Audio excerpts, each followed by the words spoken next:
came up with this term about microaggressions, and it was in relation to Black Americans on a day-to-day basis, or on a frequent basis anyway, being faced by almost everyday narrative that were microaggressions against them in terms of their cultural background. And I think you can take that as a notion and juxtapose it on today's narrative about autistic people and get exactly the same answer. And that really upsets me, because nobody seems to be shouting the rooftops about it. Nobody's saying, why are we harming autistic people even just by talking about them in the way that we do? It really frightens me that it isn't like the highest part of the narrative. It blows me away. It blows me away that autism is still in DSM-5, in a psychiatric illness manual. It blows me away that autism is still referred. You're not allowed to be autistic unless you're disordered. That's bollocks, but that is today's narrative. You have got to be a problematized, disordered person by definition of DSM-5. If you don't believe me, look it up, to be who you are. If that isn't a microaggression, then what is? That's a macroaggression, if anything.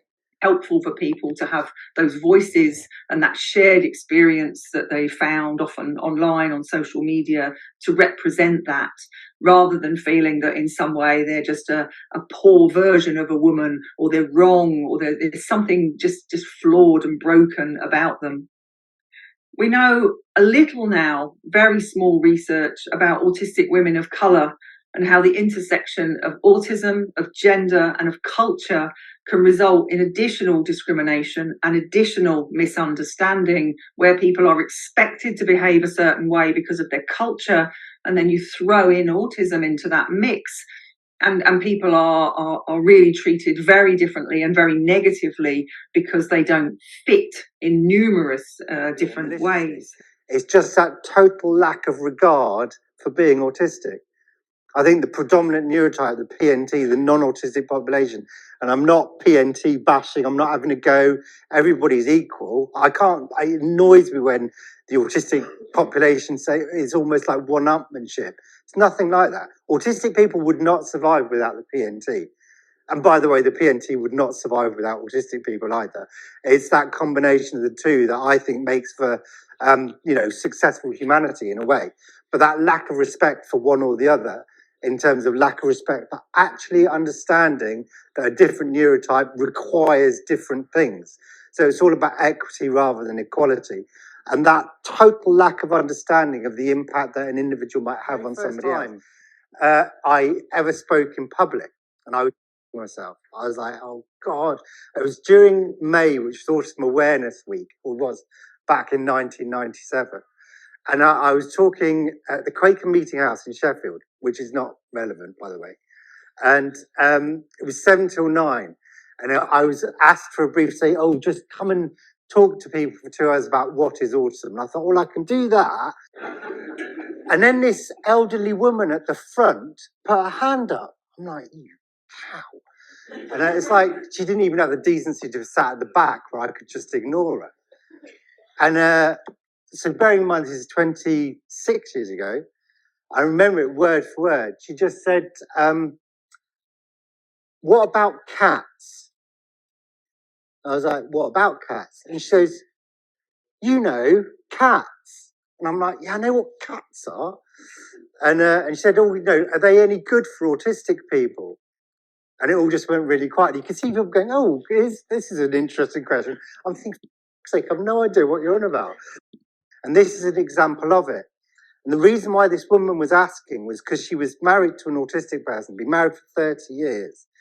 And she was telling me this lovely story. Well, it sounds lovely, but it's actually quite dark at the same time. And she said, oh, my husband's autistic and I love him and he loves me and I know that, but he's very non-communicative. It's very on a day-to-day basis, very kind of like orientated around needs-led. He doesn't sort of discuss it, or he never used to. And we'd been married about 20 years, and I was driving home. She'd stopped at a traffic light. She was looking around, as you do. And there was a pet shop selling kittens. She goes, right, I'm going to buy a kitten. Might make myself feel a bit less lonely. She bought this kitten, took it home. I said, it blew me away. As soon as her husband was in the room with the cat, he started talking to the cat. And he just literally just offloaded to this cat. And I remember, I don't know if this is word for word, but it might as well be. She said, I learned more about my husband in 3 days than I had done in the previous 20 years. And then she had this epiphany, and when he was in the room and the cat was in the room, she started talking to the cat as well. So then they just communicate via the cat. And that was why she'd asked the question, are cats any good for autistic people? And I was like, oh, that's amazing. You know, you talk via the cat, that's great. And then being me, I just said, what if the cat dies? And she said, oh, we just got another one, so that's fine. And she wanted to know if this was kind of normal autistic behavior with cats. And I got to know the family or the couple quite well. And I was really interested in why he talked to the cat and he didn't want to talk at other times. And he communicated that it was just too traumatic to open his mouth. He said that just growing up as an autistic child, being told over and over and over, every day almost, that's stupid, you don't mean that, that's a ridiculous thing to say.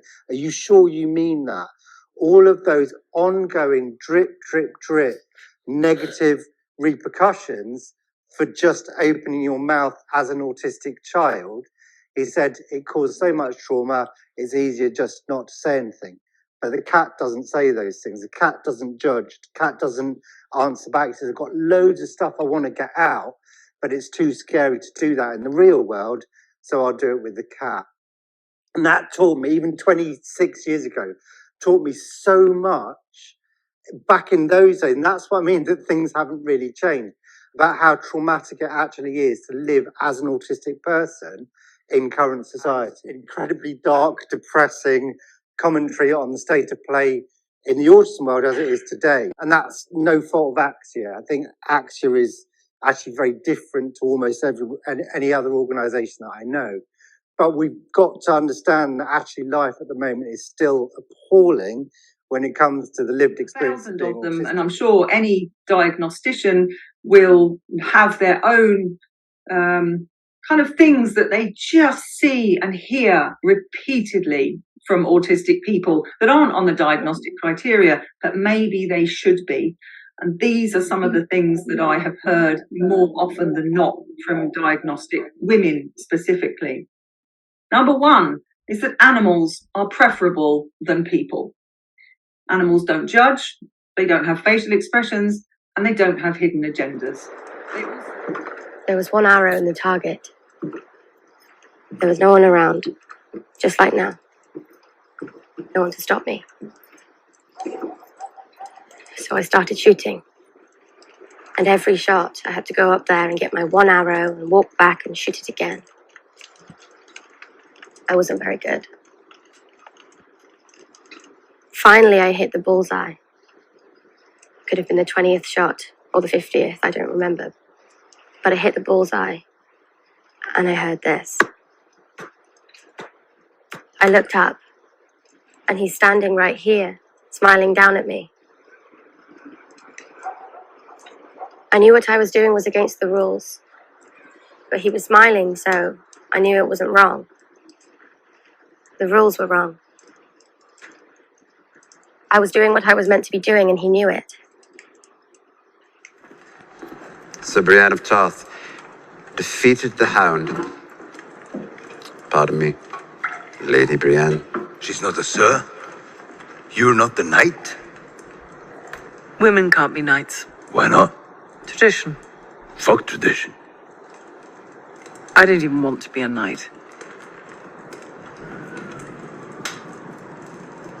I'm no king, but if I were, I'd knight you 10 times over. You don't need a king. Any knight can make another knight.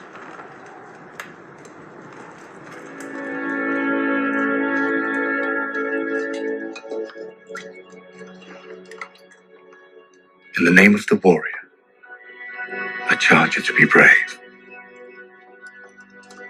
In the name of the father, I charge you to be just. In the name of the mother, I charge you to defend the innocent.